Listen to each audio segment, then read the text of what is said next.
Fala, humanos, como estão todos vocês? Espero que estejam todos muito bem. É o seguinte, meus queridos, essa nossa aula remota aqui, né? A última aula desse primeiro bimestre. Olha só que loucura! É, é o seguinte, meus queridos, como vocês já estão sabendo, né? A gente está em aulas remotas, obviamente.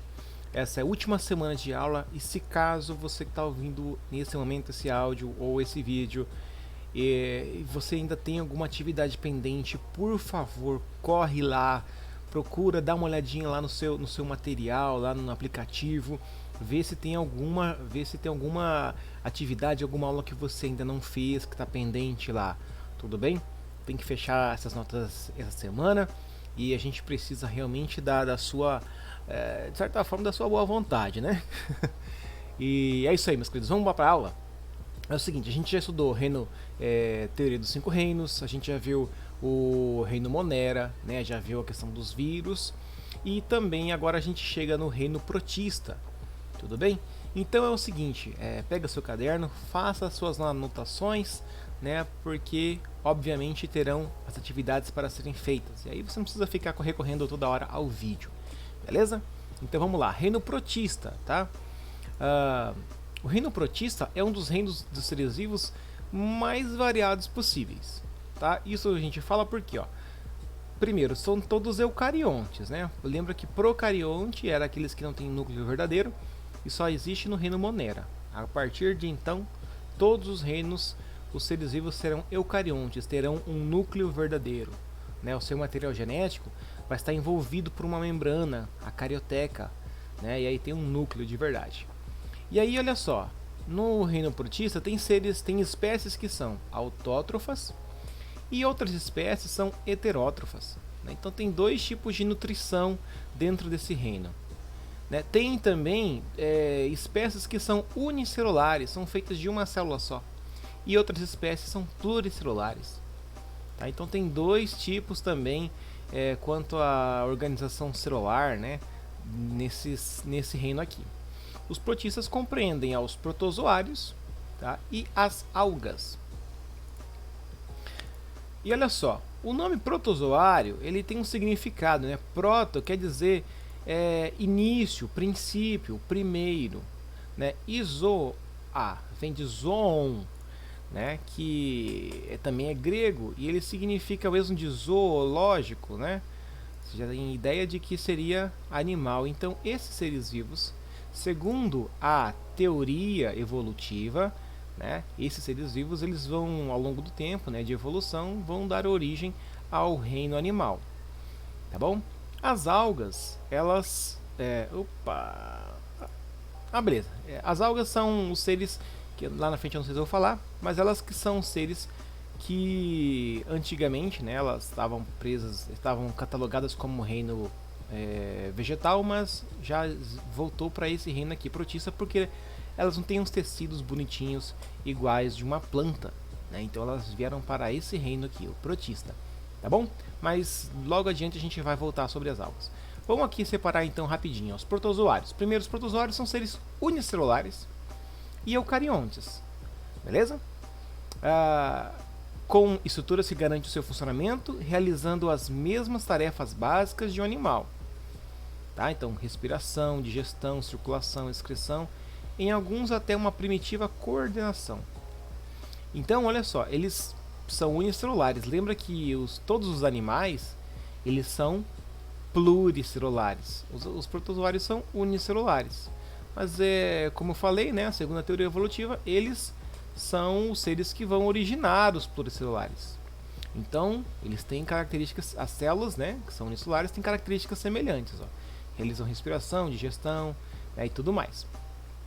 Apresentam grande variedade de formas e ocupam ambientes úmidos, né, os que têm vida livre, ou o interior de outros organismos, alguns outros protozoários que são parasitas, né, alguns são parasitas e causadores de doenças. Né, aqui está o exemplo de duas células protozoárias, tá? Aqui nós temos a Giardia lamblia, né, que é o que causa giardíase, né? E aqui nós temos um plasmídio, se eu não estou enganado, né? É um animal normalmente de vida livre, tá bom? Deixa eu só voltar aqui, porque é interessante, ó, aqui não está muito definido, aqui dá para ver os flagelos, né? São estruturas que ajudam, né, esses seres vivos a se locomoverem. E aqui ao redor eles não têm flagelos. Aqui são cílios, tá vendo que é um meio borrado aqui na figura, né, na imagem? É um borradinho, são vários cílios, tá? Que ajudam esse ser vivo aqui a se locomover. Beleza?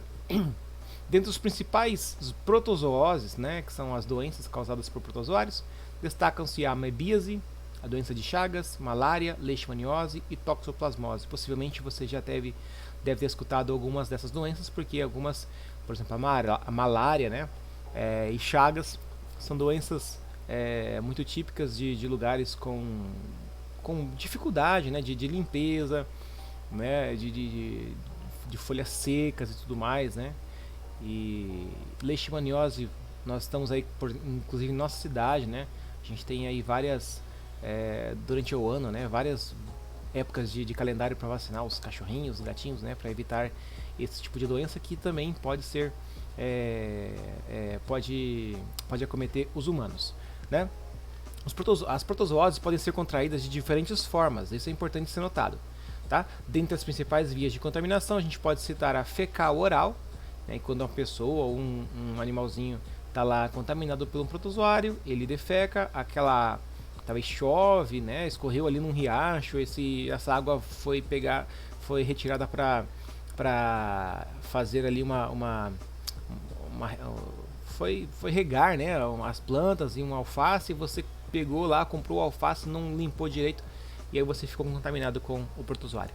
A contaminação por agentes hematófagos, né, que são casos, por exemplo, de mosquitos, que se alimentam de sangue, né, e que ocorre, e também, né, um tipo de transmissão que ocorre através de relações sexuais. A amebíase, por exemplo, está relacionada com a ingestão de água ou alimentos contaminados por cistos da entamoeba histolítica. Já a malária é transmitida pela picada de um mosquito do gênero Anopheles. A tricomoníase, por sua vez, é transmitida por relação sexual com pessoa contaminada. Tá? Então aqui são alguns exemplos de doenças que acometem os humanos causadas por protozoários. As algas, aqui a gente já vai começar, para terminar, né, o assunto, a gente começa nas algas aqui. Elas são organismos autótrofos, né? Elas têm clorofila, né? Tem essa substância aqui que é utilizada para fazer a fotossíntese, né? Além de outros pigmentos, então realiza a fotossíntese.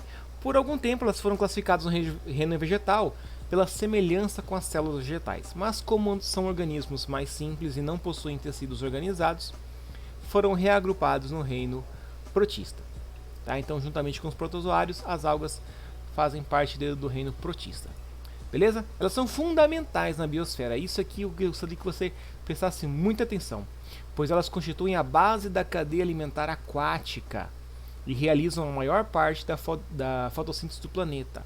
A maior parte da fotossíntese do planeta.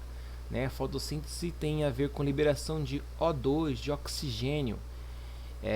Muitas são também utilizadas como alimento pelo ser humano, né? Tem alto teor de proteínas, vitaminas e sais minerais.